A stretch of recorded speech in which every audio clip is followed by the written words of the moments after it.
Bonjour entrepreneurs et entrepreneuses, nous allons ici à travers ce podcast vous délivrer les clés pour vous assurer un bon recrutement. Vous êtes sur Ayashi Consulting et à travers ce podcast on va vous délivrer 4 clés essentielles pour pouvoir vous assurer un bon recrutement. Le recrutement est une des phases que je considère comme essentielle à la réussite de votre entreprise. Définir les postes, avoir les bonnes personnes à la bonne place, c'est un enjeu fondamental. C'est une préparation. C'est ne pas être dans l'improvisation, dans je vais faire plaisir à un ami, je vais engager une connaissance. Tout ça, c'est ce qui est à proscrire et qui peut être très lourd de conséquences par la suite. Parce que vous verrez que les postes et les fonctions, s'ils ne sont pas bien définis, potentiellement ça peut créer des problèmes en termes de dynamique de groupe et ça peut vraiment plomber l'activité de l'entreprise.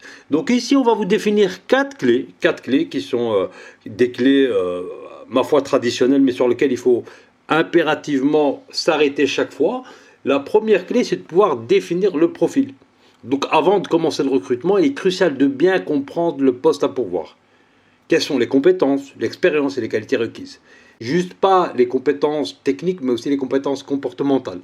Et donc pour ce faire, ce qui est conseillé, c'est d'élaborer une fiche de poste détaillée qui va vous guider dans votre recherche. La deuxième étape, c'est de pouvoir diffuser de manière intelligente et convenable votre offre. Pour ça, au-delà même du fait d'utiliser les bons canaux, il est important, donc les bons canaux ici, le site d'emploi, les réseaux sociaux, les contacts professionnels, il est important aussi vraiment de personnaliser votre annonce en mettant en avant les avantages à rejoindre votre entreprise. Car aujourd'hui, on est réellement dans une compétition où le candidat, il a le choix. Et donc, il faut qu'il puisse avoir envie de pouvoir venir chez vous. L'une des choses qui est importante et qui va vous aider à ce niveau-là, c'est vraiment comment vous avez organisé votre site internet. Est-ce que votre histoire est bien mise? Est-ce que les valeurs dont l'entreprise est porteuse sont bien mises en évidence? Parce que ça peut aider la personne à mieux se situer et pouvoir dire « Ok, c'est l'entreprise qu'il me faut ». La troisième clé, c'est de pouvoir sélectionner avec soin. Lorsque vous recevez les candidatures, prenez le temps de les évaluer soigneusement. Comparez les compétences, l'expérience et la culture d'entreprise.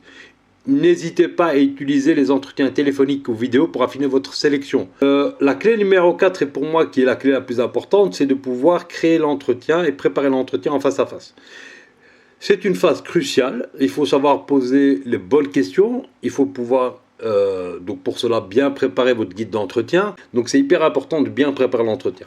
Au-delà de la préparation de l'entretien à proprement parler, il est très important de pouvoir jauger la personne. Comment il se présente au niveau de son nom verbal? Est-ce qu'il y a une sorte de congruence entre ce qu'il dit et ce qu'il projette?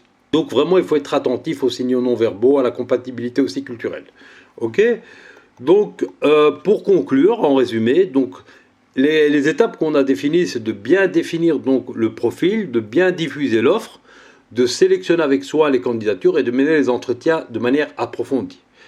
Si vous avez aimé ce podcast, n'oubliez pas de vous abonner, de partager vos propres conseils et commentaires. Et au plaisir. À la prochaine. Au revoir.